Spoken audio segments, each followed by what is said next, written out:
La parole est à monsieur Régis Juanico. Non, il n'y a plus de temps, vous avez la parole, cher collègue. Monsieur le ministre de la Vie associative, des Sports et de l'Éducation nationale, je souhaite vous faire part des difficultés très concrètes d'application du pass sanitaire dans la vie associative et sportive. En cette rentrée, tous les députés l'ont constaté lors des forums associatifs sur le terrain, les modalités de contrôle du pass sanitaire représentent bien souvent un casse-tête pour les associations, les clubs sportifs déjà fragilisés par la perte d'adhérents, de licenciés et la désaffection de certains bénévoles après 18 mois de crise sanitaire.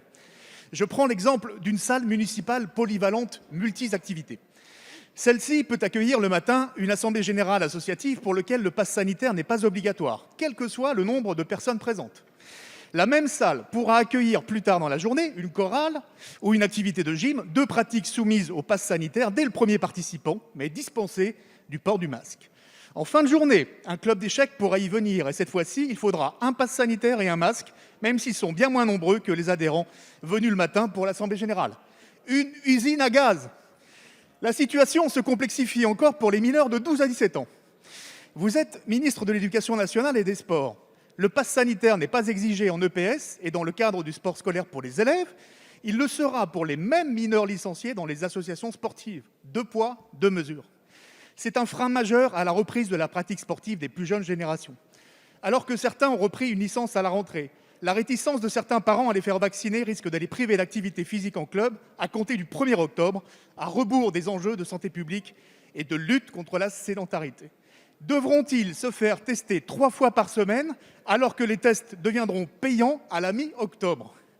Je n'évoque même pas les recommandations d'une limitation drastique des moments de convivialité et de brassage, alors que les buvettes et la restauration sont indispensables à la trésorerie des associations durement éprouvées par l'arrêt des activités. Monsieur le ministre, envisagez-vous dans les prochaines semaines un allègement du pass sanitaire dans la vie associative et sportive? Merci, cher collègue. La parole est à monsieur Jean-Michel Blanquer, ministre de l'Éducation nationale, de la jeunesse et des sports. Merci, Monsieur le Président, Mesdames et Messieurs les députés, Monsieur le député Régis Juanico. Nous partageons les mêmes tenants et les mêmes aboutissants. Et comme vous, je souhaite évidemment le maximum, et comme tous les députés bien sûr, je souhaite au maximum la pratique sportive cette année. Avec Roxana Maraciné à nous y employons au travers de multiples dispositifs. Je ne les rappelle pas, mais vous savez que le Président de la République lui-même s'est engagé pour le passeport, dont le but est que un maximum d'enfants s'inscrivent grâce à un chèque de 50 € en cette année scolaire. Nous sommes donc très mobilisés par une série de mesures pour renforcer les clubs et les associations. Je viens de lancer l'opération « Un club, une école » pour que l'activité de 30 minutes par jour des enfants des écoles primaires puisse se faire avec des partenariats avec les clubs. Donc la volonté, elle est là. Elle est, comme toujours depuis le début de cette crise, dans le respect des critères sanitaires. Ce respect, vous l'avez rappelé, c'est le fait qu'en effet, il faut présenter le pass sanitaire au 1er octobre. Ces règles, en Conseil de défense comme dans l'ensemble des comités, nous veillons toujours à ce qu'elles puissent être cohérentes entre elles. Et je comprends complètement votre question, c'est-à-dire vous avez comparé différents domaines entre eux, puis vous avez comparé différents secteurs de la vie sportive. S'agissant des domaines entre eux, il est normal que le sport ait ses règles particulières. Et donc il est tout à fait normal que nous appliquions pour le sport des règles qui correspondent au sport et en même temps que nous fassions une différence parfois, comme nous l'avons fait, entre les sports de contact et les autres sports jusqu'à présent.